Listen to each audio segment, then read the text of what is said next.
bancada, presidente. Bom dia. Nós estamos dando início à sessão da primeira turma extraordinária da primeira sessão, do dia 30 de março de 2021, às 9 horas da manhã. Essa sessão extraordinária foi marcada para votação dos processos que foram objeto de sustentação oral em sessões virtuais anteriores. Estão presentes os conselheiros Andréa Machado Mila, José Roberto Adelino da Silva e Tiago Dayan da Luz Barros e Sérgio Abelson, que sou eu, presidente da turma. São 6 processos, vai haver sustentação oral na modalidade de videoconferência para todos os 6. E vamos, então, dar o início pelo item 1, que é... Deixa eu pegar aqui.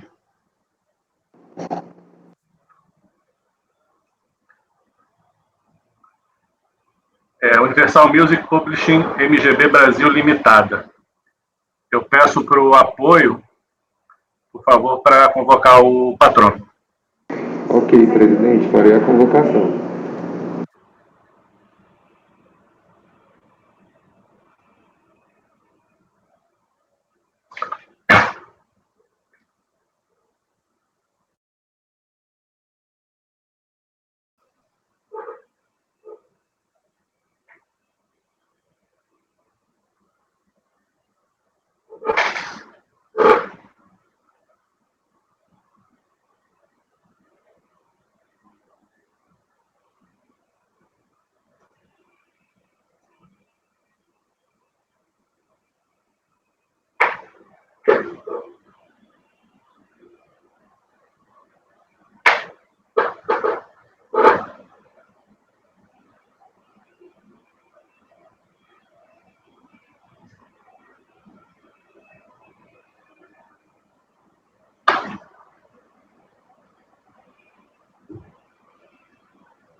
Agora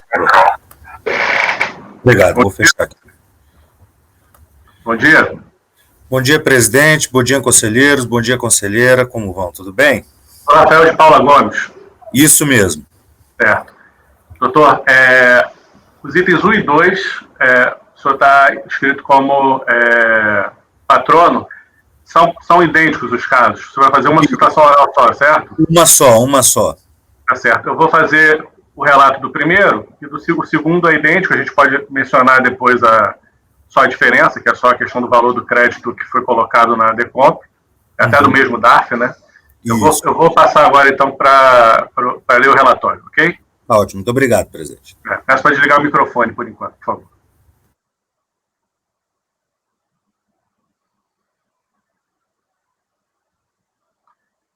Bom, vamos ao relatório.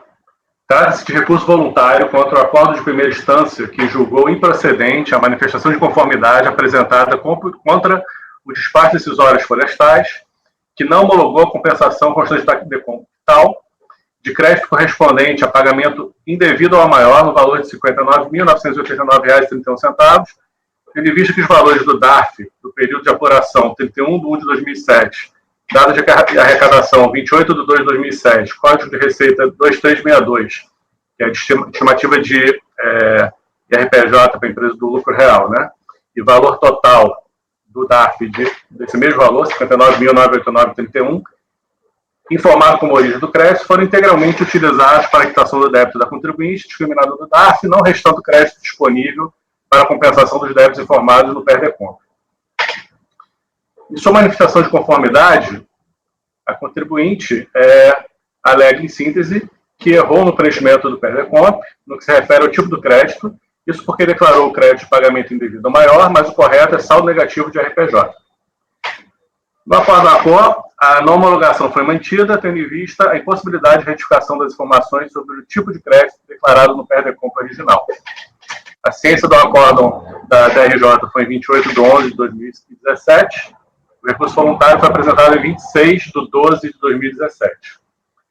A recorrente às florestais alega em síntese o necessário que equivocou-se ao informar na DECOMP o crédito de pagamento devido ao maior correspondente ao valor da estimativa de RPJ de janeiro de 2007, no valor de R$ 59.989,31, quando deveria ter informado crédito de saldo negativo de RPJ do ano calendário de 2007, no valor de R$ 64.627,17, constante da ficha 12ª do IPJ retificadora, relativa àquele ano calendário, que anexou a folha 55, no que entende configurar erro material. Acrescenta que o saldo negativo que informou corresponde à verdade material e que não há vedação expressa quanto à possibilidade de alteração do tipo de crédito por meio de um PERDECOMP retificador. Cita a jurisprudência administrativa, que entende corroborar suas alegações. Requer o reconhecimento do crédito e homologação da compensação ou, alternativamente, o deferimento da produção de prova pericial. É o relatório. Deixa eu só ligar aqui o meu cronômetro. Ok.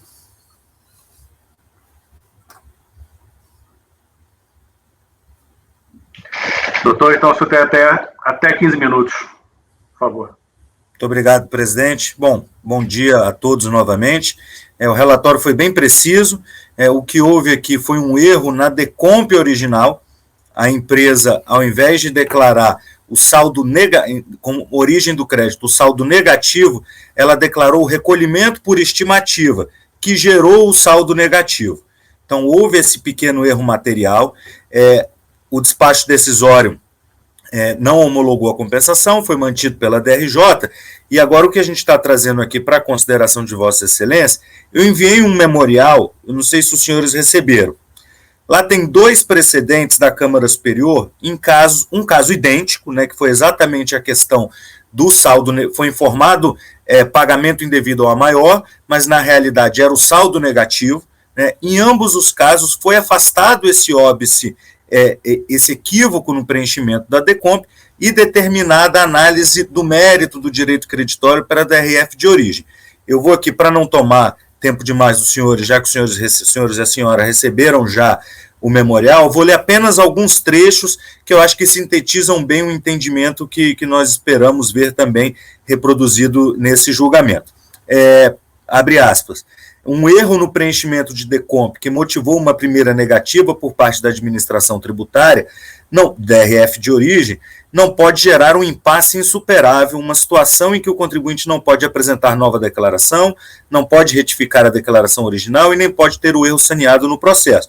E aí prossegue esse acórdão 9101-002-203, de relatoria do ilustríssimo conselheiro Rafael Vidal, e ele foi julgado em 2016. Então, ele prossegue, né? A decisão de primeira instância administrativa decidiu não examinar as informações que pretendiam justificar as divergências entre DECOMP e DIPJ, sustentando seu entendimento na questão formal da impossibilidade de retificação de DECOMP após ter sido exarado o despacho decisório. Óbice que, nesse momento, está sendo afastado. Então, ele afastou esse primeiro óbice ao reconhecimento do erro cometido na DECOMP e determinou que a DRF de origem prosseguisse na análise do mérito. No mesmo sentido, é o acórdão 9101-004-200, esse de 2019, esse aqui trata exatamente dessa situação, em que foi informado pagamento ao maior ou indevido, vinculado o DARF da estimativa, mas, na realidade, a origem técnica correta do crédito seria saldo negativo de RPJ. Então, abre aspas novamente, os recolhimentos a título de estimativa são referentes, no seu conjunto, ao mesmo período, ano calendário. E, embora a contribuinte tenha indicado como crédito a ser compensado nesses autos apenas a estimativa de julho de 2002 e não o saldo negativo total do ano, o pagamento reivindicado como indébito corresponde ao mesmo período anual e ao mesmo tributo, IRPJ, do saldo negativo, que seria restituível compensável. E aí ele prossegue, concluindo ao final, a indicação do crédito como sendo uma das estimativas mensais, antecipação, e não o saldo negativo final, não pode ser obstáculo ao pleito do contribuinte. Então, nesse momento, o que a gente está pedindo é o afastamento desse óbice, né, imposto pelas unidades de origem, e ou a homologação do crédito, se já entenderem que há elementos suficientes, ou então a devolução para a DRF de origem para que ela prossiga na análise do mérito do direito creditório, que até agora não houve no presente processo. São apenas essas considerações, eu agradeço o tempo de Vossa Excelência. Obrigado, doutor. Peço para desligar o microfone novamente. É uma tese controversa aqui no CAF e na nossa própria turma também. Eu vou dar o meu voto aqui. O recurso voluntário é tempestivo e admissível segundo os requisitos do decreto 70.235/72, portanto, dele conheço. A contribuinte alega erro material a informar na DECOMP o crédito de pagamento indevido ou maior correspondente ao valor da estimativa de RPJ de janeiro de 2007, no valor de R$ 59.989,31, quando deveria ter informado o crédito de saldo negativo de RPJ do ano calendário de 2007, no valor de R$ 64.627,37, e requer o conhecimento deste último para homologar a compensação. A pretensão da contribuinte corresponde a retificar a DECOMP apresentada, substituindo o crédito declarado na DECOMP pelo crédito de saldo negativo que informou em sua DIPJ retificadora, cuja cópia anexou ao processo. A possibilidade de retificar a DECOMP foi instituída originariamente pela Instrução Normativa 460 de 2004, que permitiu efetuar alterações em casos de inexatidões materiais, mas vedou incluir novos débitos e aumentar o valor do débito compensado. E aí eu transcrevo aqui os artigos 57 e 58 da DECOMP, peço licença para não ler, da Instrução Normativa, peço licença para não ler. Os dispositivos citados foram reproduzidos em essência nas instruções normativas da Receita Federal 600 de 2005, 900 de 2008 e subsequentes. A regra é que o PER-DECOMP somente pode ser retificado pela recorrente caso se encontre pendente de decisão administrativa à data do envio do documento retificador, em conformidade com o artigo 56 da IN 460 de 2004, e aí eu vou fazendo referência aos artigos das INs que foram substituindo essa. Todos editados com fundamento no poder disciplinar da EFB, previsto no parágrafo 14 do artigo 74 da Lei 9.430 de 96. A pretensão de retificação do PER-DECOMP para fins de constar de direito creditório diverso do originalmente identificado, apenas trazido em sede de impugnação, constitui inovação na matéria tratada nos autos, não podendo ser objeto de análise neste processo. Ainda, a manifestação de conformidade não é meio adequado para a retificação dos dados declarados pela incompatibilidade dos instrumentos e pela preclusão da possibilidade de referida retificação após a decisão administrativa exarada pela autoridade preparadora. Ademais, como a alteração do pedido ou causa de pedido não é admitida após ciência do despacho decisório, houve estabilização da lide. Apenas nas situações comprovadas de inexatidões materiais devidas a lapso, manifesto e erros de escrita ou de cálculos podem ser corrigidos de ofício ou a requerimento da requerente. O erro de fato é aquele que se situa no conhecimento e compreensão das características da situação fática, tais como inexatidões materiais devidas a lapso, manifesto e os erros de escrita ou de cálculos. A administração tributária tem o poder e dever de revisar de ofício o procedimento quando se comprova o erro de fato, quanto a qualquer elemento definido na legislação tributária como sendo de declaração obrigatória. A esse poder e dever corresponde o direito de a recorrente retificar e ver retificada de ofício a informação fornecida com o erro de fato, desde que devidamente comprovado. O conceito de erro material apenas abrange inexatidão quanto a aspectos objetivos, não resultantes de entendimento jurídico, como um cálculo errado, ausência de palavras, digitação errônea e hipóteses similares. Somente podem ser corrigidas de ofício ou a pedidas informações declaradas no caso de verificada a circunstância objetiva de inexatidão material e congruente com os demais dados constantes nos registros internos da RFB. Aí eu cito o artigo 32 do Decreto 70.235, incisos 1 e 3 do artigo 145, inciso 4 do artigo 149 do CTN. Por inexatidão material, atende-se pequenos erros involuntários, desvinculados da vontade do agente, cuja correção não inove o teor do ato formalizado, tais como a escrita errônea, o equívoco de datas, os erros ortográficos e digitação. Diferentemente, o erro de direito, que não é excusável, diz respeito à norma jurídica disciplinadora e aos parâmetros previstos nas normas de regência da matéria. Assim, não se configurou erro material ou de fato na declaração apresentada, não se justificando a aceitação de um pedido equivalente à retificação da deconta após o proferimento da decisão administrativa original, que não homologou. A perícia requerida alternativamente mostra-se dispensável, pois a eventual comprovação da existência do saldo negativo alegado não confere a recorrente o direito de compensá-lo sem que tenha apresentado ou retificado o deconto nos prazos e formas legais. Por fim, a jurisprudência administrativa alegada pela recorrente se aplica aos casos em que foi eventualmente proferida em suas especificidades, não vinculando o entendimento dos demais julgamentos administrativos. Pelo exposto, voto no sentido de negar provimento ao recurso. Só queria acrescentar que essa questão do erro material é uma questão polêmica, né? Essa é a minha opinião. Eu sei que outros conselheiros da turma têm outra opinião.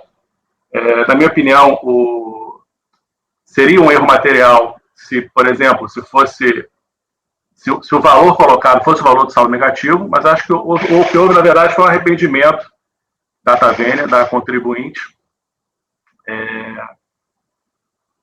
ao colocar o pagamento devedor a maior e houve arrependimento no sentido de mudar o tipo do crédito. Tá? Nós podemos começar algum debate, alguma consideração dos conselheiros?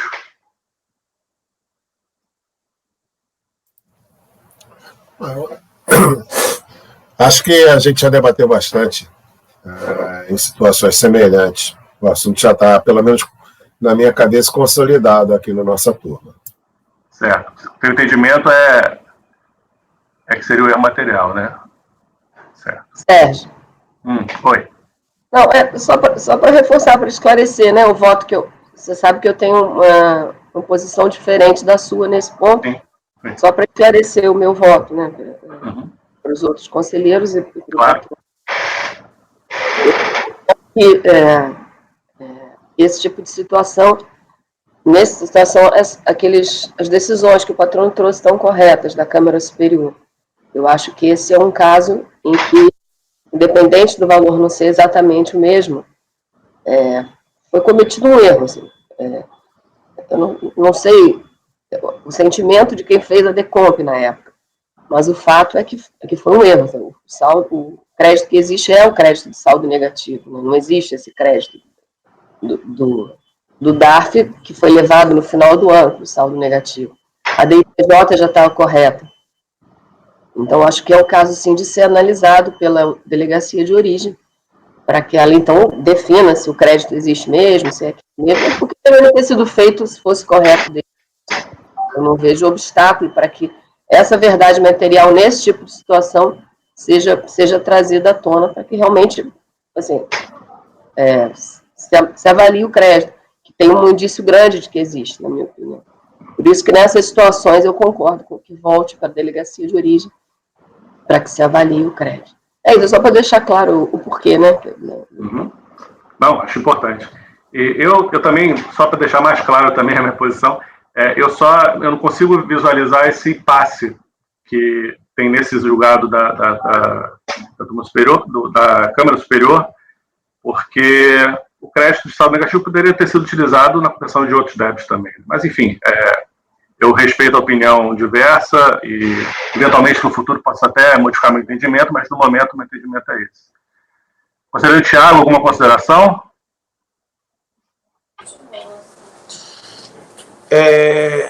Não. Ok. Então, vamos aos votos. Conselheira Andréa. Eu abro a divergência e voto por dar provimento parcial para encaminhar a delegacia de origem, para que seja avaliado o crédito. Ok. Conselheiro Adelino. Eu acompanho a divergência. Conselheiro Thiago.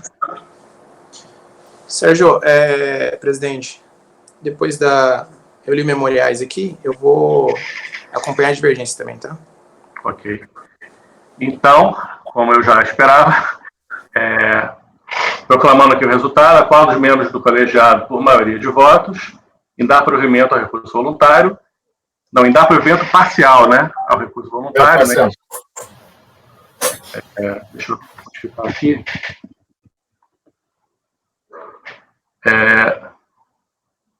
Vencido o conselheiro Sérgio Abelson, relator. Provimento parcial para que o processo retorne à unidade de origem para o julgamento do mérito, não é isso? Não é isso, André?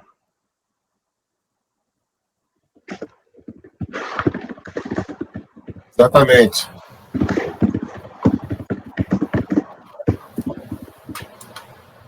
Considerando o crédito sendo saldo negativo e não um pagamento maior, não é isso? Deixa eu acrescentar aqui.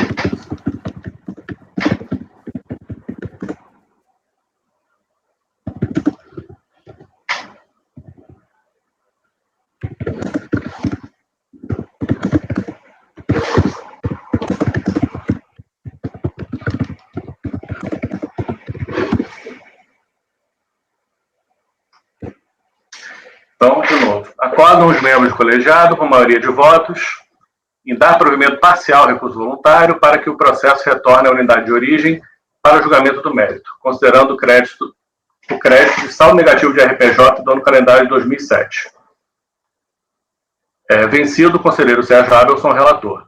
Designado para redigir o voto vencedor, eu vou designar o conselheiro José Roberto Adelino da Silva. Tá bom, Adelino? Perfeito.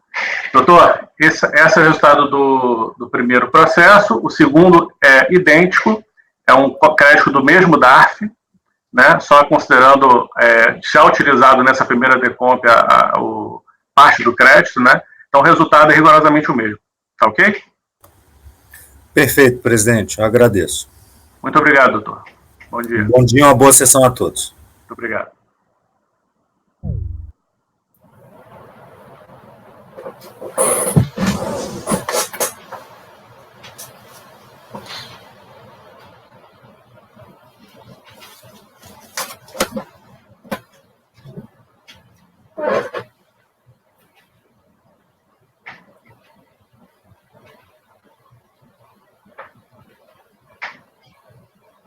O doutor não saiu aqui da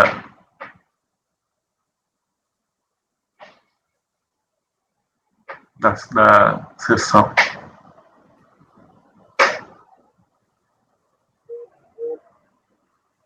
Doutor Rafael? Vocês conseguem remover, não? Eu não estou conseguindo. Não tem ninguém. Não? Para vocês não aparece? Só estamos nós quatro e o rapaz do. Ah, tá. Para mim Não, não não. aparece. Não, para mim aparece também, mas eu não consigo removê-lo, não. Tá, bom. Então, Tá aparecendo aqui não. certo. Então, ok. Deixa eu copiar o resultado aqui para o seguinte.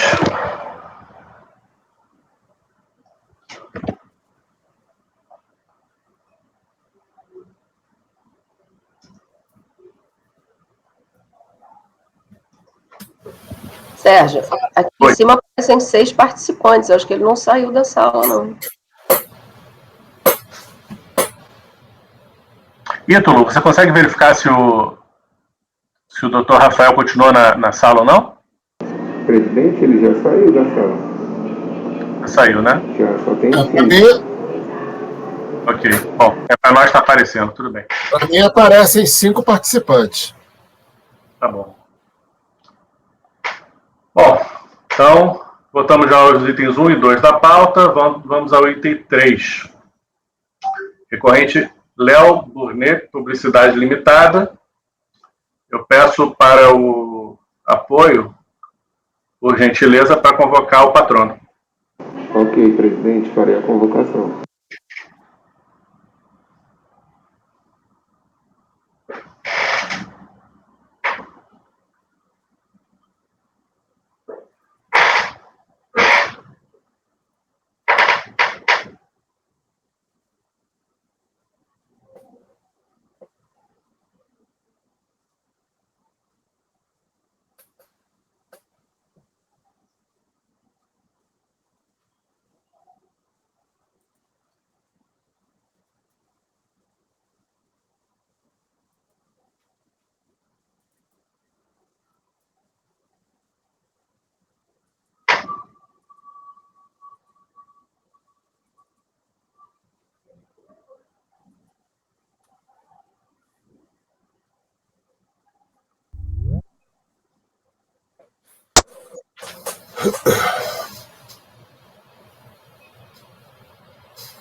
Bom dia, doutor. Bom dia. Doutor Flávio Basile. Isso. É o item 3, Léo Burnet Publicidade Limitada. Eu vou fazer a leitura do relatório agora. Peço para que mantenham os microfones desligados por enquanto, por favor. Tá. Trata-se de recurso voluntário contra acórdão de primeira instância que julgou procedente, em parte, a manifestação de conformidade apresentada contra o despacho decisório folha tal, que homologou parcialmente a compensação constante da Decomp tal, de crédito correspondente a saldo negativo de RPJ do ano calendário de 2005, no valor declarado de R$ 561.966,34 e reconhecido no valor de R$ 519.092,12.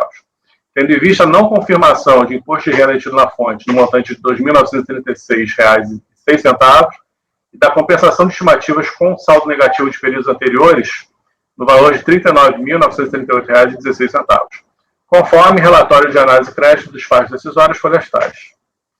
Em sua manifestação de conformidade, a contribuinte pleiteia a confirmação das parcelas não confirmadas e o consequente reconhecimento do crédito de saldo negativo formado na Decomp, apresentando farta documentação comprobatória. No acordo foi reconhecido o crédito adicional no valor de R$ 2.936,09, recolhidos via DARF, correspondentes a montantes de retenções que não haviam sido confirmados.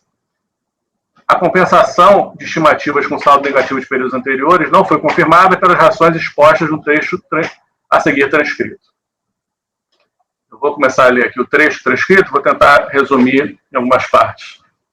As prestações relativas aos débitos de estimativa dos meses de agosto, setembro e outubro de 2005 foram objeto de outros processos administrativos fiscais a saber. Então, 3 Decomps, cada uma foi objeto de um processo diferente. A título meramente elucidativo, relato que, em consequência da decisão proferida no despacho decisório número tal, correspondente ao processo tal, em 27 de 2009, não homologando a compensação, então tratada, a interessada apresentou sua manifestação de conformidade em 24 de 2009, contestando tal decisão. Já em 2013, a manifestante apresentou um termo de desistência contendo o seguinte teor. Nos termos do artigo 14 da Portaria Conjunta PGFN-RFB 7 de 2013, vem desistir o processo do presente recurso administrativo de forma irrevogável, enunciando quaisquer alegações de direito sobre as quais este se funda.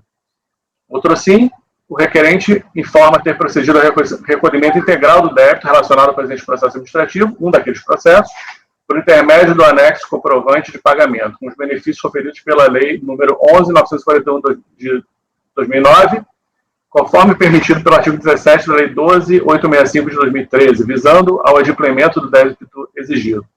Ante o exposto, uma vez que os débitos executados que deram início a esse processo administrativo foram devidamente quitados nos termos da lei supracitada, é que essa imediata extinção do crédito tributário objeto do presente processo administrativo, nos termos do artigo 1561 do crédito tributário nacional.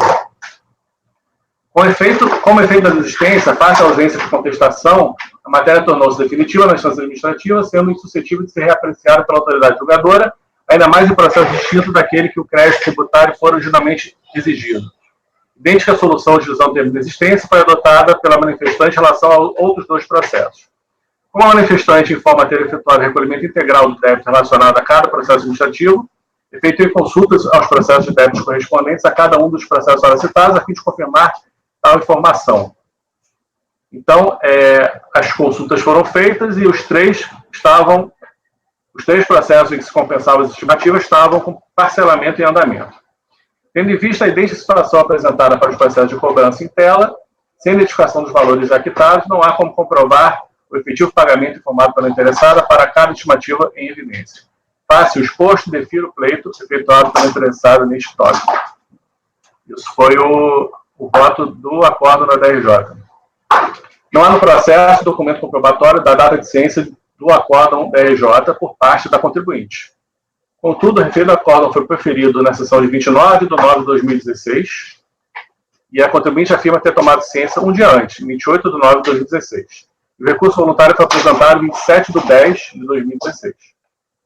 Recorrente às folhas tais, em síntese do necessário, informa que os débitos referentes às estimativas apuradas em agosto e setembro de 2005 já foram quitados, sido os processos administrativos, ao passo que os valores referentes às estimativas de outubro de 2005 estão regularmente parcelados, requerendo a confirmação das referidas parcelas de crédito ou, alternativamente, suspensão do processo administrativo, até que seja definitivamente quitado o parcelamento do débito referente à estimativa de outubro de 2005. Protesta pela realização de sustentação oral e anexa cópia da decisão que deferiu a consolidação dos referidos débitos do parcelamento em questão, bem como comprovante de arrecadação relativa às parcelas do referido parcelamento. Esse é o relatório. Doutor Flávio, o senhor tem 15 minutos, até 15 minutos para fazer a sustentação oral. Bom dia a todos, senhores conselheiros. Vou ser muito breve na minha exposição, até porque o relatório foi bem completo. É só para chamar a atenção para o caso específico. Esse caso é um caso da Léo Burnier Publicidade. Ele tem origem em Predecompes, onde foram utilizados créditos decorrentes de saldo negativo de RPJ de 2005. O despacho decisório não reconheceu integralmente as parcelas referentes a imposto de renda retido na fonte no período e compensações em cascata, compensações de pagamento de estimativas do período de 2005 por meio de compensações. Foi proferido o acórdão pela DRJ, que reconheceu as parcelas referentes às retenções na fonte, mas não reconheceu as parcelas referentes às compensações em cascata das estimativas de agosto de 2005, setembro de 2005 e outubro de 2005. Nós interpusemos um recurso voluntário demonstrando que essas estimativas foram compensadas em 3 processos administrativos distintos: agosto de 2005, por meio do processo administrativo de final 2009-37, setembro de 2005, o final 2009-35, e outubro de 2005, o final 2003-31.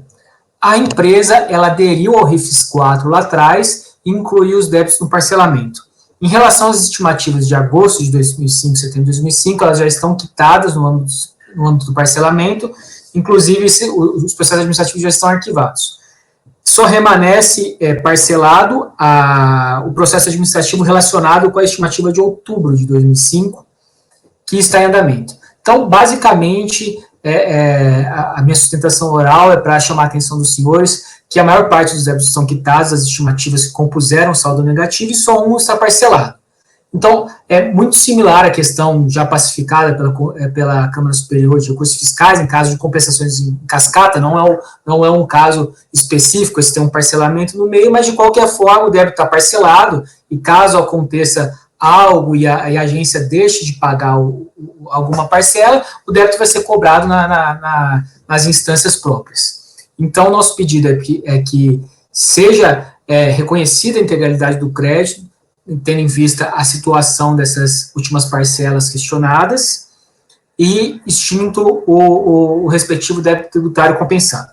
Caso assim não se entenda, subsidiariamente, a recorrente, ela pede que se sobreche o processo administrativo até o final do parcelamento.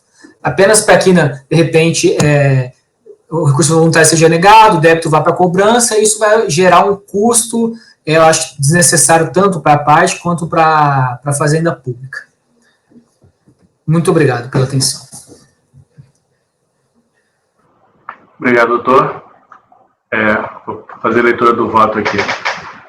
Tendo em vista que o acórdão recorrido foi proferido em 29 de novembro de 2016 e que o recurso voluntário foi apresentado em 27 de 10 de 2016, este é tempestivo, sendo ainda admissível, segundo os demais requisitos do decreto 3572, dele conheço. A lei de remanescência restringe a confirmação da compensação das estimativas de IRPJ de agosto, setembro e outubro, setembro e outubro de 2005, um saldo negativo de períodos anteriores, respectivamente nas deconstas tais e tal, conforme se transcreve do relatório de análise de crédito dos fatos decisórios florestais. Eu copio a tabela que tem nesse relatório. As referidas compensações não foram confirmadas no acordo recorrido por terem sido objeto dos processos administrativos fiscais tal. Os débitos ali compensados foram objeto de parcelamentos à época, não quitados.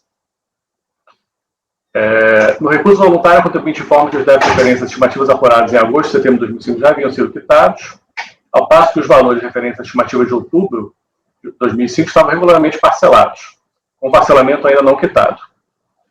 Então, eu entendo que isso aí é a aplicação direta do parecer COSIT 2 de 2018. Tá?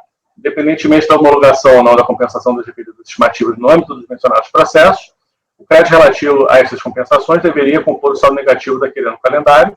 Isso porque, de uma eventual não homologação da compensação deste débito de estimativa, resultaria a cobrança de tais débitos, desde que o despacho decisório que não homologou tais compensações tivesse sido prolatado após 31 de dezembro do ano calendário do débito ou até esta data e tivesse sido objeto de manifestação de conformidade pendente de julgamento. Esse é o entendimento estabelecido no parecer normativo COSIT 2 de 2018, cuja ementa bastante elucidativa transcrevo a seguir. Peço licença para não ler. Com as salas que se trata de entendimento apenas para a hipótese em que os débitos das estimativas estejam extintos em 31 de dezembro por decompra, podendo somente após esta data serem cobrados e encaminhados para inscrição em dívida ativa, a compensação regularmente declarada tem o efeito de extinguir o crédito tributário equivalente ao pagamento para todos os fins, inclusive para fins de composição de saldo negativo. Na hipótese de não homologação da compensação que compõe o saldo negativo, a Fazenda poderá exigir o débito compensado pelas vias ordinárias através da execução fiscal. A goza do saldo negativo utilizado pela hora recorrente acarreta cobrança de duplicidade do mesmo débito, tendo em vista que, de um lado, terá prosseguimento a cobrança do débito decorrente da estimativa do RPJ não homologado, e do outro haverá redução do saldo negativo, gerando outro débito com a mesma origem. No presente caso, como as decompras compensadas de referidas estimativas foram objeto dos processos tais, os débitos se encontravam em parcelamento não quitado em 29 de nove de 2016, e certamente em 31 de 2 de 2005, tais débitos encontravam-se confessados e com exigibilidade suspensa. Houve assim, em 31 de 2 de 2005, constituição do crédito tributário relativo àquelas estimativas, o qual será cobrado no caso de não quitação dos referidos parcelamentos. Correto, portanto, que tais estimativas compensadas integrem o saldo negativo do crédito que compõe o saldo negativo de RPJ do ano calendário de 2005. Desta forma, deve ser reconhecida a parcela de crédito relativa às estimativas de agosto, setembro e outubro de 2005, no valor total de R$ 39.938,16, para somar as parcelas reconhecidas nos montantes de R$ 2.573.355,05 e R$ 2.936,09, e subtraída do RPJ devido de R$ 2.054.262,93, compor o saldo negativo de RPJ do ano calendário de 2005 pleiteado, no valor de R$ 561.966,34, homologando a DECOMP em lide no presente processo até este limite. Por fim, quanto ao protesto por sustentação oral, é importante informar a contribuinte que eventual sustentação oral, como outra, deverá ser requerida nos modos determinados pelo artigo 61A, parágrafo 2º do Ricardo. Pelo exposto, voto no sentido de dar provimento ao recurso. Debate? Alguém se manifesta? Acho Então, que vamos já é um entendimento consolidado aqui na nossa turma, né?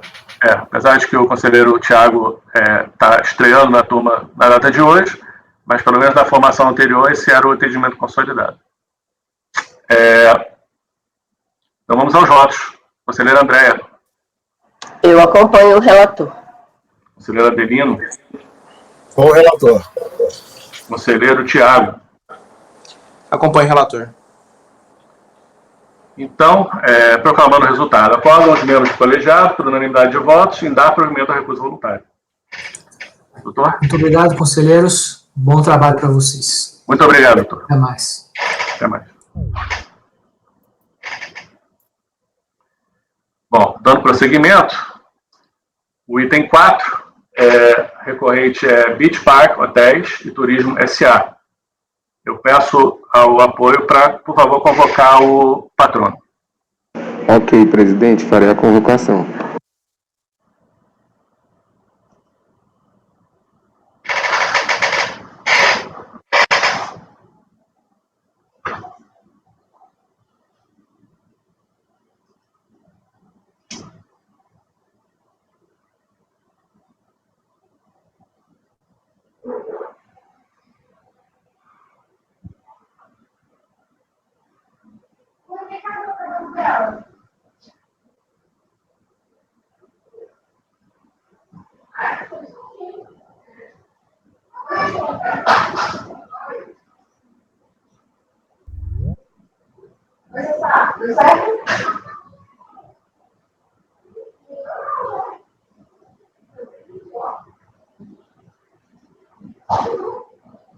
Bom dia, senhor.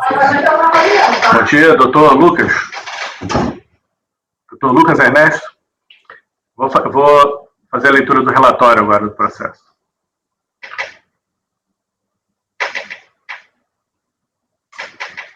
Trata-se de recurso voluntário contra o acórdão de primeira instância que julgou improcedente a manifestação de conformidade apresentada contra o despacho decisório à folha tal, que não homologou a compensação constante do Decomp tal, de crédito correspondente a pagamento indevido ou maior no montante de R$ 57.100,87, tendo em vista que os valores do DARF informado como origem do crédito, período de apuração 30/4 de 2011, data de arrecadação 30/6 de 2011, Código de Receita 2362, que é a estimativa de IRPJ de empresas de lucro real não financeiras, e valor total de R$ 187.273,51, valor do DARF, foram integralmente utilizados para a quitação do débito indicado no DARF, não restando crédito disponível para a compensação do débito informado na DECOMP.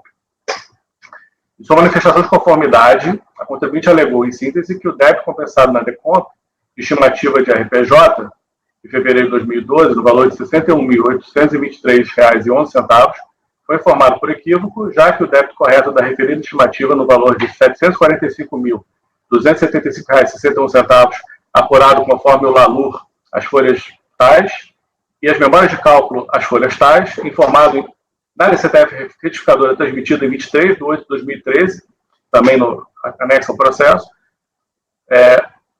esse valor foi integralmente compensado pela DECOMP tal, defendo a compensação em tela ser desconsiderada. No acordo a manifestação de conformidade foi considerada improcedente, tendo sido o direito creditório considerado inexistente, e em relação ao débito contestado, apresentados os argumentos a seguir transcritos. Eu transcrevo o trecho em que a DRJ menciona o débito, que é objeto de contestação do contribuinte. Né? Na hipótese de ter ocorrido erro no valor do débito confessado no PERDECOMP e declarado pelo CTF, esta circunstância deveria ter sido documentalmente provada pela interessada por ocasião da apresentação da manifestação de conformidade.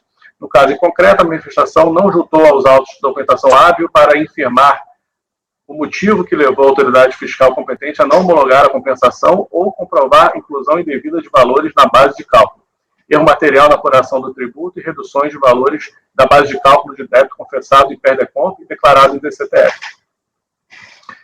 A ciência do acordo da DRJ foi em 18 de 7 de 2017 e o recurso voluntário foi apresentado em 17 de 8 de 2017.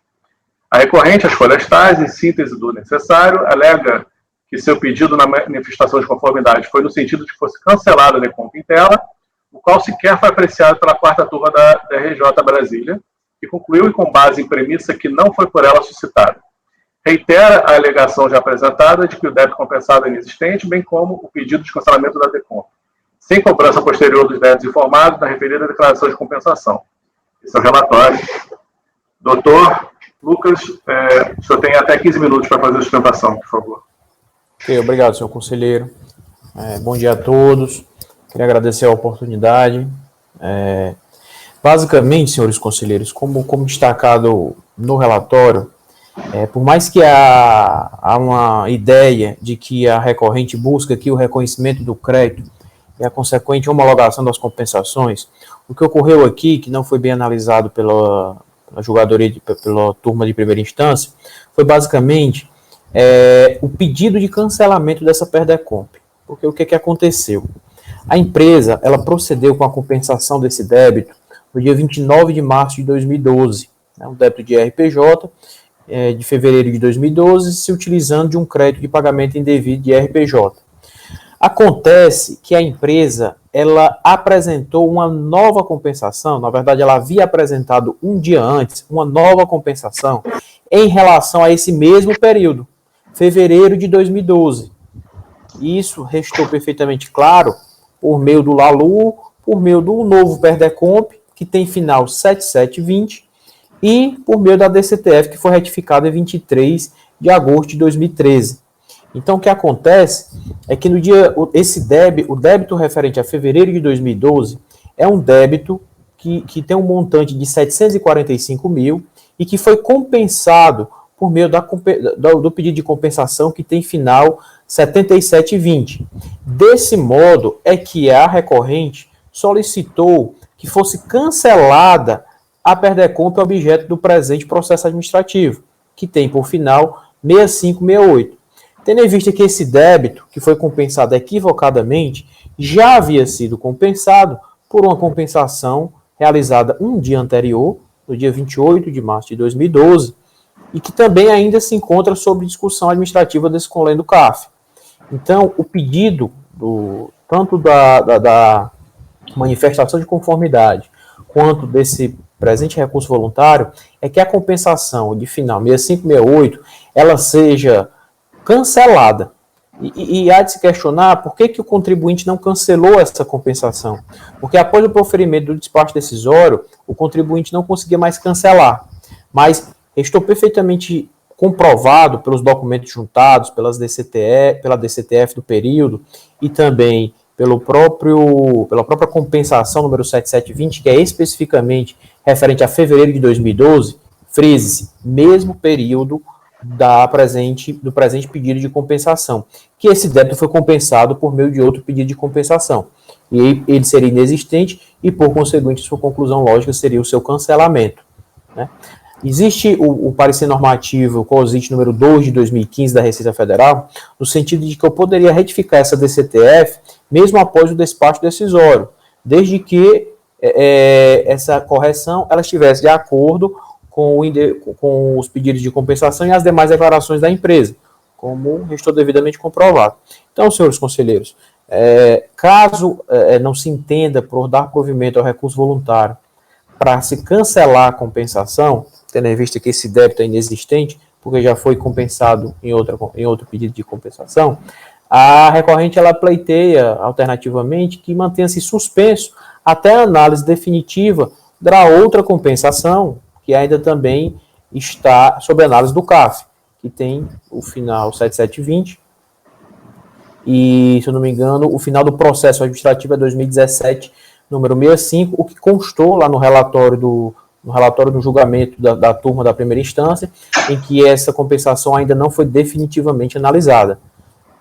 Então, os pedidos são, basicamente, em primeiro termo, que seja dado provimento ao recurso voluntário, no sentido de que seja cancelada a compensação, porque esse débito já foi compensado por outra compensação e todas as provas foram apresentadas, tanto o novo pedido de compensação, quanto a DCTF reconhecendo o débito no valor maior, quanto a apuração do LALU e uma planilha de memória de cálculo.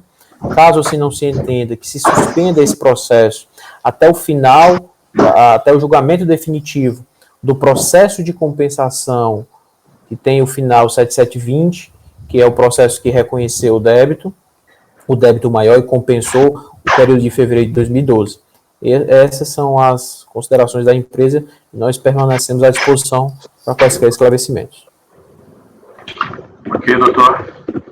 Só uma dúvida, porque esse seu pedido alternativo aí, ele consta do recurso voluntário? Eu não estou me recordando, porque no meu relatório eu consegui aqui que o pedido seria da compensação do cancelamento da DECOM. Não, isso. O pedido alternativo de pedido de julgamento, de suspender o julgamento, não consta no pedido. O que consta é um pedido de diligência, se for o caso. Tá certo. Ok. Eu vou proceder, então, à leitura do meu voto, então. O recurso voluntário é tempestivo. Conforme a própria recorrente alega em seu recurso voluntário, o reconhecimento do crédito formado na DECOMP não é objeto de sua contestação. É matéria não impugnada, conforme estabelece o artigo 17 do Decreto 70.235/72. O objetivo do recurso apresentado é o cancelamento do débito informado na DECOMP. Cancelamento da DECOMP, consequentemente, do débito. A recorrente alega que seu pedido de cancelamento da DECOMP sequer foi apreciado pela 4ª turma da DRJ Brasília. Na forma do recorrido, a DRJ tece considerações sobre a inexistência do crédito, pronunciando-se em relação ao débito no trecho já transcrito no relatório supra, em que argumenta não haver comprovação material de ter ocorrido o alegado erro no valor do débito confessado na DECOMP. Observa-se, de fato, que no acordo recorrido há extenso pronunciamento sobre matéria não contestada pelo contribuinte, o crédito, enquanto que o efetivo questionamento apresentado acerca do débito recebeu menção sucinta. No entanto, e com base no princípio da oficialidade que rege o processo administrativo fiscal, entendo que um eventual retorno dos autos à DRJ para uma análise mais detalhada ou explícita acerca do pedido de cancelamento da DECOMP não corresponderia a avanço na solução do questionamento da contribuinte, conforme passa a argumentar a seguir. Não cabe a este colegiado nem às DRJ determinar cancelamentos de DECOMP ou de débitos ali informados. O escopo da lide, com caso de compensação, submetido ao rito do processo administrativo fiscal, é a existência do direito creditório, conforme estabelecido na Lei 9.430/96, em seu artigo 74, parágrafo 11, que prevê a aplicação do rito processual do Decreto 70.235/72 aos processos de compensação tributária, mas não somente aos casos em que a contribuinte apresenta manifestação de conformidade contra a não homologação da compensação. Artigo 74, parágrafo 9 da mesma lei. É o que se observa. E aqui eu transcrevo o dispositivo. De fato, a manifestação de conformidade não foi contra a não homologação da compensação, nem tentou provocar julgamento sobre a natureza do direito creditório. Não ou parcialmente homologada a DECOMP, o débito em aberto decorrente poderá ser objeto de pedido de revisão junto à Delegacia da Receita Federal de origem. Esta, após a devida análise, decidirá sobre o cancelamento, mediante o procedimento estabelecido pela Portaria RFB número 719 de 2016, para revisão de ofício de créditos tributários, a pedido do contribuinte ou no interesse da administração, inscritos ou não em dívida ativa da União. Conclui-se que o pedido de cancelamento de DECOMP e de débitos foge à competência do julgamento da compensação e extrapola o objeto da lide submetido ao rito processual do Decreto 70.235/72, que é o direito creditório. Por fim, cumpre ressaltar que este entendimento é corroborado pela primeira turma da Câmara Superior de Recursos Fiscais, conforme recente julgado. E aqui eu transcrevo um julgado de 2019. As partes que foram grifadas aqui. O rito processual previsto no Decreto 70.235/72 não se aplica para o cancelamento de débitos formados em DECOMP. As delegacias da Receita Federal têm plena competência para sanar esse tipo de problema. O que não se pode é alargar a competência dos órgãos julgadores submetidos ao rito processual previsto no Decreto 70.235/72 para que passe a apreciar situações que não lhe devem ser submetidas. Então, pelo exposto, eu voto no sentido de não conhecer do recurso. Debates? Conselheiros? Alguém? Ninguém? Nenhuma manifestação? Então, vamos à votação. Conselheira Andréa. Eu voto com o relator. Conselheira Adelino. Com o relator. Conselheiro Thiago. Acompanho o relator.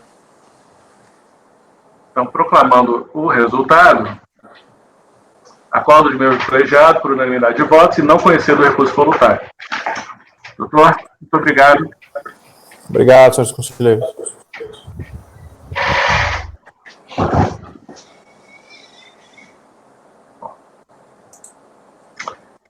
Então, prosseguindo com o julgamento, vamos ao item 5, agora, da conselheira Andréa, recorrente Pirelli Pneus Nordeste, Limitada. Eu peço para o apoio, por gentileza, para convocar o patrão. Ok, presidente, farei a convocação.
Bom dia, senhores.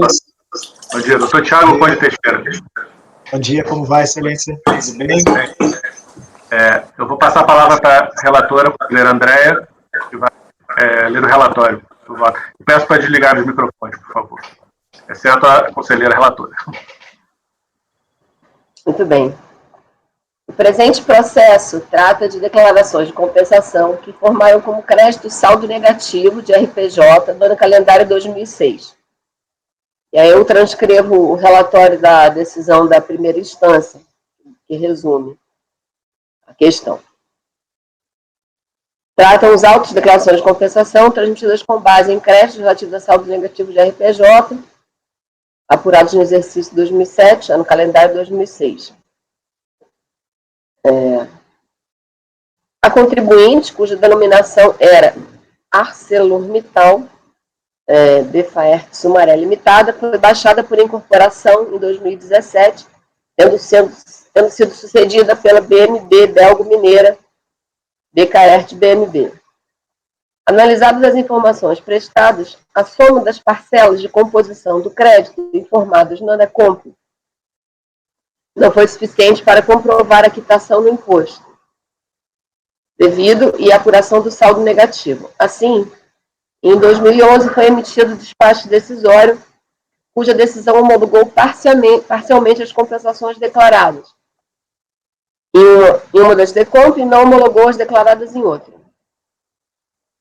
Cientificado da decisão, bem como da cobrança, o sujeito passivo apresentou manifestação de inconformidade.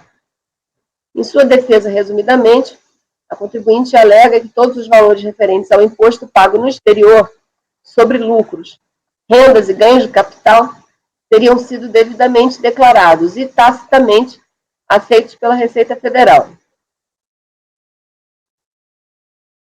tendo ter demonstrado insubsistência e improcedência do indeferimento do pleito. Bom, isso foi o relatório, da DRJ. A Delegacia da Receita Federal do Brasil do Julgamento, em Brasília, julgou a manifestação de inconformidade improcedente.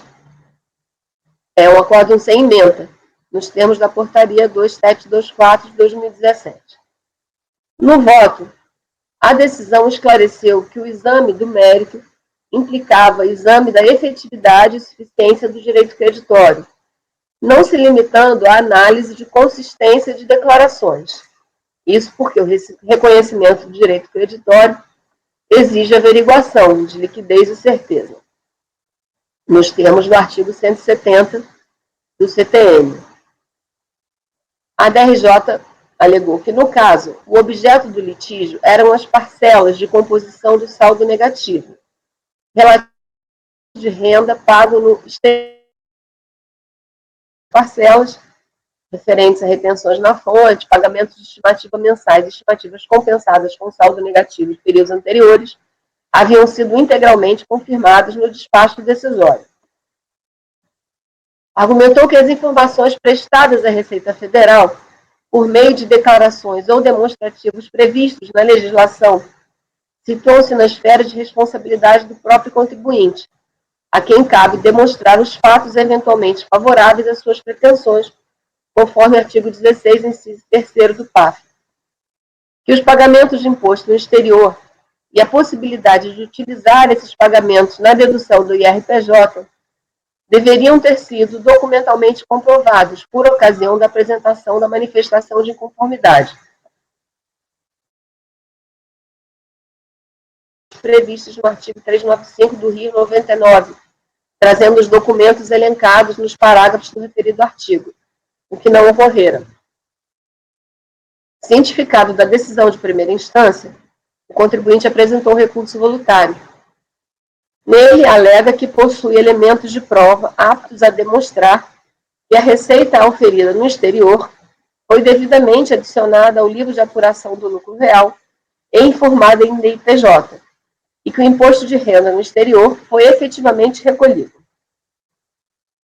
Esclarece que, à época, a Pirelli Pneus Nordeste Limitada detinha participação acionária na Pirelli de Colômbia, S.A., empresa sediada na Colômbia, que recolhia o imposto sobre a renda apurado em decorrência dos rendimentos auferidos naquele país, que, assim, com base nos artigos 25 e 26 da Lei 9249 de 95, combinado com o artigo 15 da Lei 9430 de 96, os lucros auferidos pela coligada Pirelli de Colômbia eram devidamente rateados entre as sociedades coligadas, na exata proporção da participação de cada uma, e posteriormente compensados dentro do limite legal, que, realizado o rateio, adicionava a receita ao ALUR e declarava em sua DIPJ os valores recebidos da empresa com ganhos auferidos no exterior, compensando o valor do imposto de renda pago na Colômbia com o imposto de renda pago no Brasil, devido no Brasil.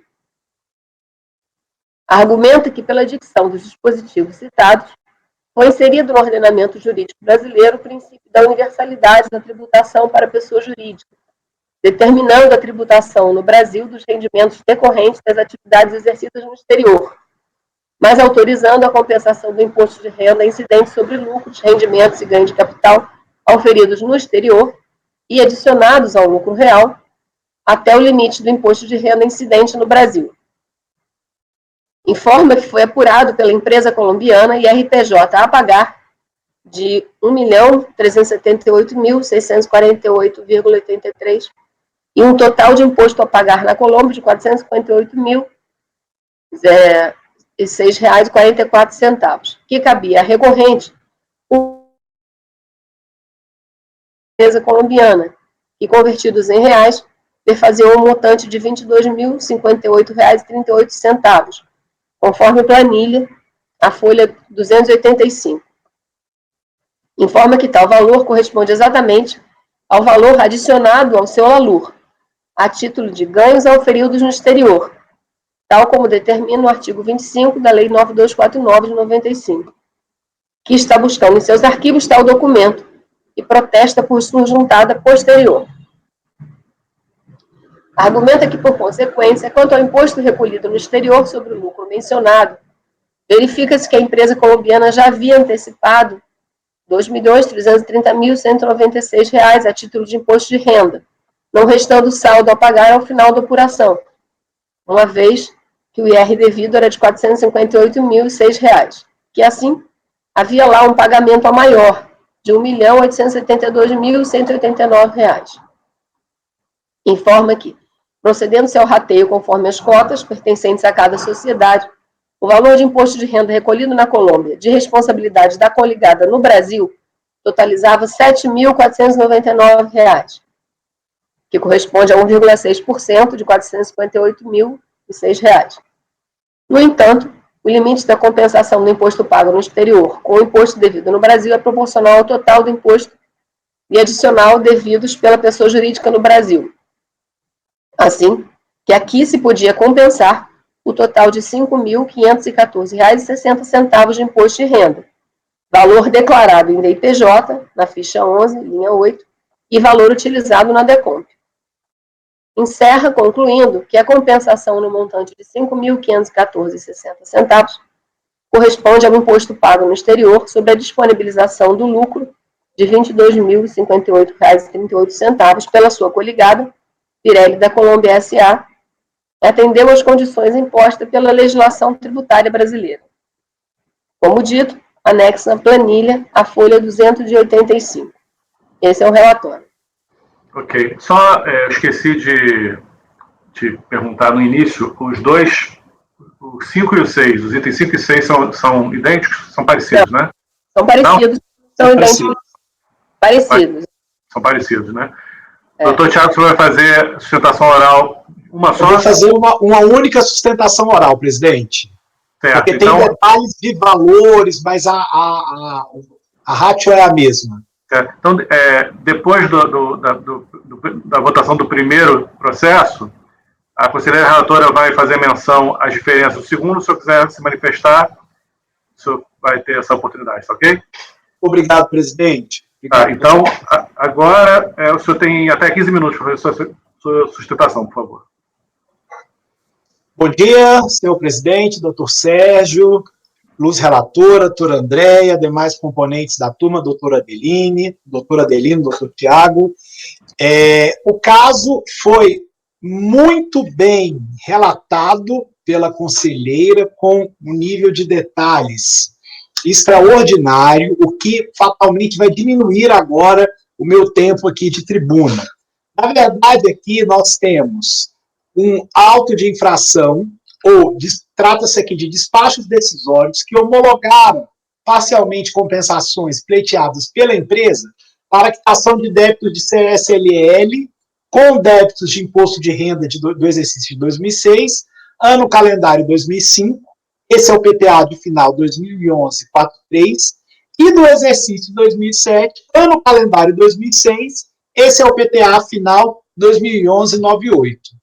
A empresa, ela declara em sua DIPJ a quantia do imposto de renda pago no exterior, nos dois PTAs, utilizado para compensar com o imposto de renda devido no Brasil, que foi integralmente negado pela Receita Federal.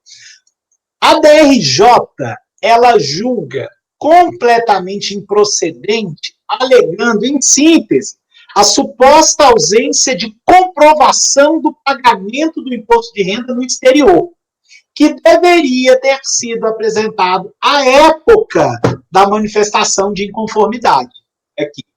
O que a empresa pede aqui é que esses documentos apresentados a posteriori, quais sejam a DIPJ do período em discussão, que nós juntamos no DOC 4 do recurso voluntário, com relação ao caso final 2011-98. A planilha demonstrativa preparada pela empresa, que é o DOC 5 do recurso voluntário também no final 2011-98. Em relação ao caso 2011-43, a empresa apresentou uma declaração mensal de retenções na fonte, que era o documento equivalente à DIF brasileira, no DOC 6 do recurso voluntário, de todos os meses de 2005, balancetes de 2005, no DOC 7 do recurso voluntário, a declaração do imposto de renda da empresa colombiana relativa ao ano de 2005, que aqui é o DOC 5, o comprovante de pagamento do imposto recolhido no exterior, que é o DOC 10, e a planilha demonstrativa preparada pela empresa, que é o DOC 8. Então, aqui consideramos que essa documentação, destaco, somente juntada em fase de recurso voluntário, ela é apta a comprovar o valor dos lucros auferidos na Colômbia e que nós apresentamos esse valor para imposto e, infelizmente, essa documentação não conseguiu ser juntada no momento que a Receita considerou oportuno, então pede-se aqui que seja levado em conta o princípio da verdade material para se considerar essa documentação, destaco, somente juntada em sede de recurso voluntário, para comprovar aí que esse imposto foi efetivamente pago e aqui decotado. Muito obrigado, senhor presidente, obrigado, senhores conselheiros.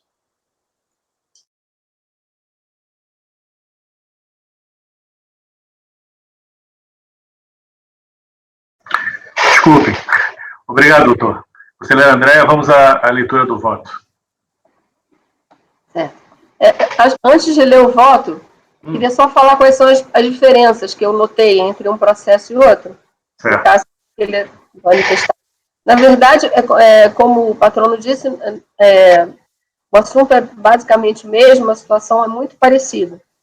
A única diferença que existe entre esse processo e o seguinte é justamente em relação às provas anexadas. No processo seguinte da pauta, existem mais documentos referentes à comprovação do valor devido no exterior e ao pagamento efetuado na Colômbia. São alguns pequenos documentos que tem um e não tem outro, mas que não mudaram o resultado do meu voto. Então, eu vou passar a leitura do voto. Ok, doutor. Alguma manifestação a mais? Não. Oi? Doutor, nenhuma manifestação a mais. Ok. Pode Meu voto, André, por favor. O recurso apresentado atende aos requisitos de admissibilidade que regulam o processo administrativo fiscal. Conforme relatório, a decisão recorrida não confirmou a parcela de crédito referente ao imposto de renda pago no exterior. A DRJ alegou falta de provas, uma vez que no processo apenas a DIPJ apontava a retenção, não havendo qualquer outro documento comprobatório. Argumentou que a empresa deveria ter cumprido as formalidades previstas no artigo 395 do RIR 99, trazendo os documentos elencados nos parágrafos do referido artigo. Esse artigo, que a DRJ citou, posteriormente reproduzido no artigo 465 do Decreto 9.580 de 2018, tinha por base o artigo 26 da Lei 9.249 de 95, os artigos 15 e 16 da Lei 9.430 de 96 e o artigo 1º da Lei 9.532 de 97. A empresa, em seu recurso voluntário, transcreveu parte dessa legislação. Então, eu vou ler aqui para os senhores esse artigo, que ele é importante, porque ele traz determinações em relação às provas. Né? A pessoa jurídica poderá compensar o imposto de renda incidente no exterior sobre os lucros, rendimentos, ganhos de capital e receitas decorrentes da prestação de serviço efetuada diretamente, computados no lucro real, até o limite do imposto de renda incidente no Brasil sobre os referidos lucros, rendimentos, ganhos de capital e receitas de prestação de serviços. Para efeito da determinação do limite fixado no caput, o imposto incidente no Brasil, correspondente aos lucros, rendimentos, ganhos de capital e receitas de prestação de serviços auferidos no exterior, será proporcional ao total do imposto e adicional devidos pela pessoa jurídica no Brasil. Para fins de compensação, o documento relativo ao imposto de renda incidente no exterior deverá ser reconhecido pelo respectivo órgão arrecadador e pelo consulado da Embaixada Brasileira no país em que for devido o imposto. O imposto de renda a ser compensado será convertido em quantidade de reais de acordo com a taxa de câmbio para venda na data em que o imposto for pago. Caso a moeda em que o imposto for pago não tiver cotação no Brasil, será ela convertida em dólares norte-americanos e em seguida em reais. Para efeito da compensação do imposto referido no artigo, com relação aos lucros, a pessoa jurídica deverá apresentar as demonstrações financeiras correspondentes, exceto na hipótese do inciso 2 do parágrafo 10. Fica dispensada da obrigação de que trata o artigo 2º a pessoa jurídica comprovar que a legislação do país de origem do lucro, rendimento ou ganho de capital, prevê a incidência do imposto de renda que houver sido pago por meio de documentos de arrecadação apresentado. Bom, o resto acho que não é relevante. Então, vou passar para a minha parte. Né? No recurso voluntário, a empresa reafirma o seu direito, detalhando os valores e apresentando planilha de cálculo, a folha 285. No entanto, não junta nenhum documento comprobatório do direito, nem referente ao cômputo da receita no lucro real, nem referente ao pagamento do imposto efetuado no exterior. Afirma estar buscando em seus arquivos tais documentos de prova, pleiteando juntada posterior.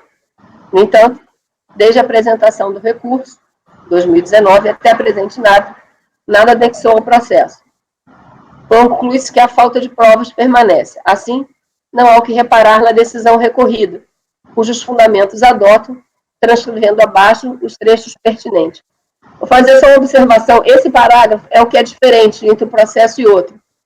Porque nesse processo não foram juntados documentos, nem referente ao cômputo da receita do lucro real, nem ao pagamento do imposto efetuado no exterior. No processo seguinte, tem vários documentos comprovando o imposto pago no exterior, o devido e o pago.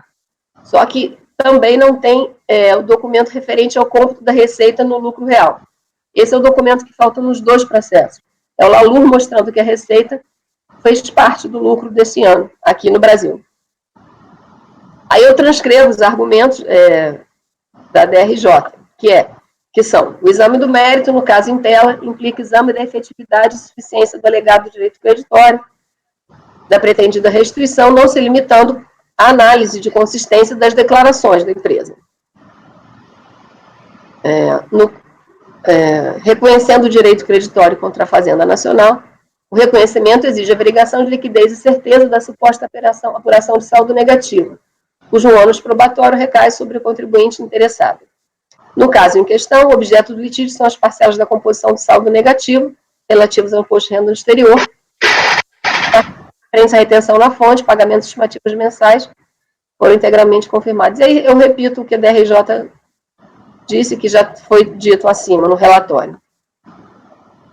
De fato, certeza e liquidez do crédito pleiteado são requisitos essenciais ao deferimento da compensação requerida, na forma do artigo 170 do Código Tributário Nacional.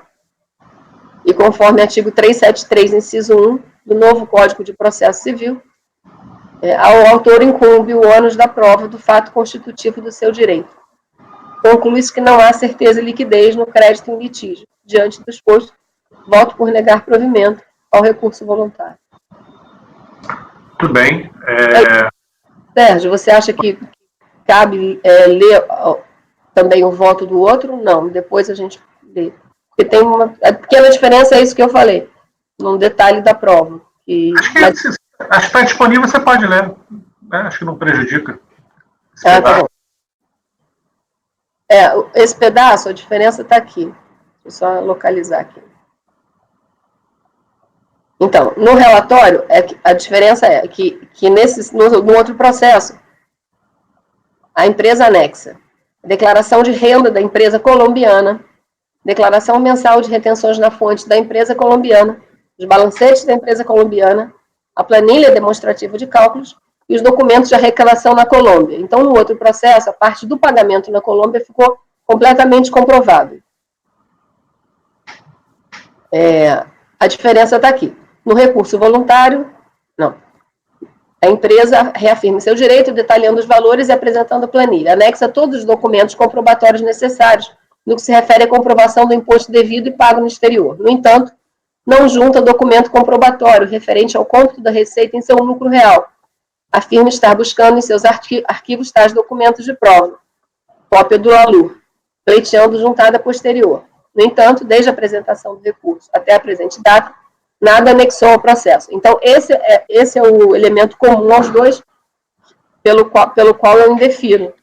É a falta de anexação dessa prova, cópia do LALUR mostrando o cômputo da receita aqui no Brasil. É isso, a diferença é essa. Ok. Então, a relatora negou o provimento ao recurso. Demais conselheiros querem fazer alguma consideração antes de votar? André, nem a DIPJ?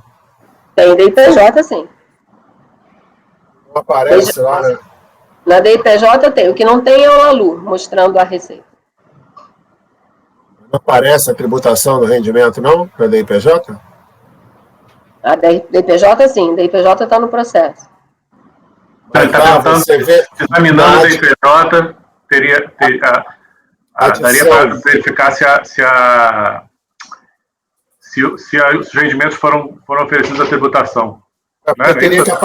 Teria que aparecer o seguinte: a exclusão da equivalência patrimonial realizada no período e a adição dos lucros realizados, né, sendo tributados no lucro real. Né? Só que você precisa ter uma composição da adição feita, que eu não sei se ele tem mais de um investimento no exterior. Então, precisa ver qual foi a adição que foi feita, né, se esse lucro, especificamente, está dentro daquela adição, e a dedução do imposto também tem umas regrinhas, né, que teria que fazer o cálculo de quanto seria o valor do imposto brasileiro sobre a parcela do lucro no exterior. Tem uma instrução normativa que trata do assunto. Eu não sei se isso foi visto pela unidade de origem e pela DRJ. Não, eu não tenho nenhum problema quanto à demonstração, cálculo, tem uma planilha. Vocês querem que eu tente buscar a DIPJ no processo para colocar aqui? Não. Presidente, só um esclarecimento. Se possível, de fato, na DIPJ, nós colocamos, realmente o LALUR, como a conselheira bem destacou, não está nos autos. na DPJ mostra exatamente esse encontro que o doutor Adelino agora falou. Nós colocamos a DPJ inteira aí, e especificamente esse ponto onde mostra essa equivalência com esse imposto pago na Colômbia. Só isso. Certo. Eu estou entrando aqui no processo, vamos tentar. Deixa eu entrar também. CBIPJ.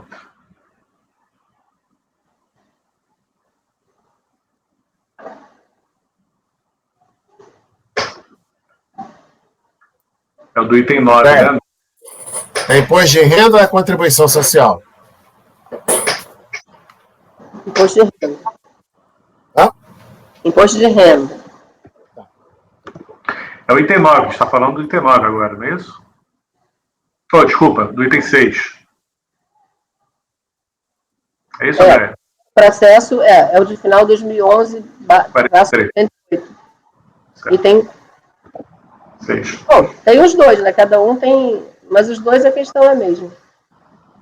Ah, nos dois tem a DPJ. Tá certo. Você está vendo o final 43, 2011, 43, Sérgio? Sim. Onde é que está a DPJ? Vamos procurar aqui. Eu estava vendo outro. Olha lá. Página 70 a 82. Declarações PJ outras. DPJ e PERDECOM. Vou abrir aqui.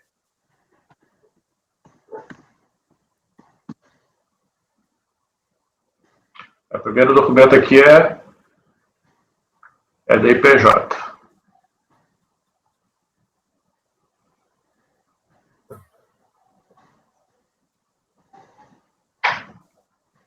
Na ficha 12, ele apresenta a dedução do imposto.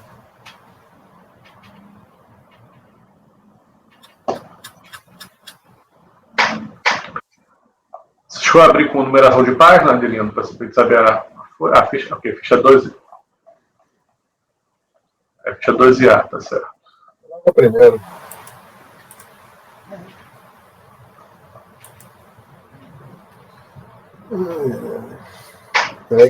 Peraí que deu preguiça agora no... Ela não tá completa, né? A DPJ aqui é só... Não tá. Agora ele abriu de novo aqui, mas tá meio preguiçoso aqui. Só tem a ficha 12A e a ficha 11. Só um segundinho, Sérgio, que ele tá naquela bolinha girando. Tá bom, tá bom. Tem hora que... Nós estamos adiantados. Deixa pra lá. Deixa pra lá.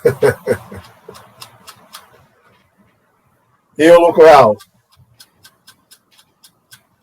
Só tem ficha 12A, ficha 11 e ficha 16. Vocês estão no processo de final 98. Estou no 43. 43. Aqui não tem o cálculo do lucro real, não.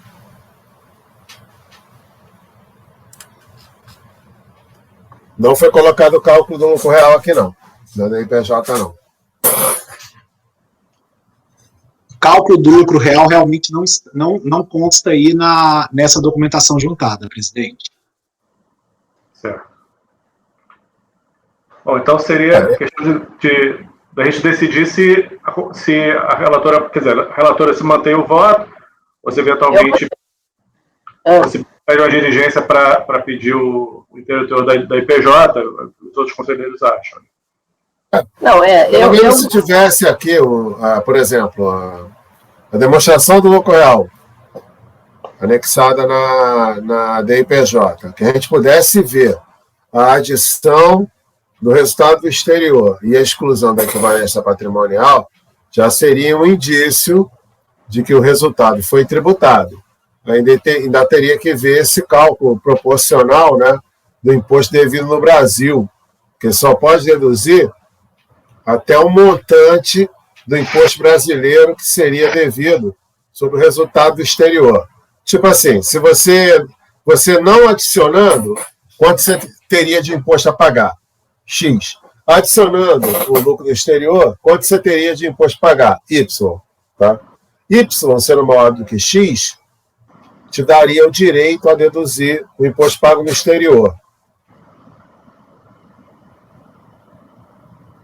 Entendi. Mas aí você precisa ter a prova da adição do resultado auferido no exterior. Aqui a gente só tem uma mera exclusão, não tem a mera dedução do imposto pago no exterior. Tem o documento de arrecadação colombiano? No primeiro processo, não. Em um dos casos tem. Em um processo tem. Isso. No primeiro, não. Mas foram cumpridas as formalidades? Consularizado, traduzido, etc.? É espanhol, presidente, então nós estamos pedindo aquela aplicação da língua, né? Aquela regulamentação que, como é língua que a grande maioria dos fiscais conhece, domina, nós juntamos o documento em espanhol. Está previsto isso? Tem em algumas jurisprudências, inclusive do CARF, que quando é uma língua que o fiscal domina, ele pode dispensar esse regulamento, mas aí é uma liberalidade do fiscal. É jurisprudência não vinculante. Sim, senhor, isso. A norma não é essa. A norma é traduzir, né, consularizar, traduzir, para que possa ter validade como documento. Essa é a norma legal. Fiz essas colocações apenas porque o LALUR em si poderia até a gente pensar em superar e fazer uma diligência caso tivesse apresentado outras provas. Pelo menos apresentaram prova nenhuma. Certo. Só minhas considerações, presidente. Tá bom. Bom, a relatora mantém o voto, não é isso? Mantenho o voto, sim. E o conselheiro Adelino, que seria o primeiro a votar, pelo que eu estou entendendo, vai abrir divergência, não? Não vou abrir, eu vou acompanhar pela ausência de prova. Acho que ele teve tempo suficiente para apresentar provas e deveria tê-lo feito. A instrução normativa é muito clara em relação ao assunto, apenas isso. Eu acho que ele teria todas as condições de apresentar nessa fase. E não o fez, portanto, eu acompanho a relatora. Perfeito. Então, conselheiro Tiago. Acompanho a relatora. Eu também vou acompanhar a relatora. Então, proclamando o resultado para os dois processos, acordo os membros colegiados por unanimidade de votos e negar provimento ao recurso voluntário. Muito obrigado, doutor. Obrigado, presidente. Obrigado, conselheiros. Boa sessão a todos. Obrigado. Bom feriado. Obrigado. Bem, tendo sido votados todos os processos, né? Então, vou dar por encerrada a sessão, né? E vou pedir para o apoio, por gentileza, para encerrar a gravação.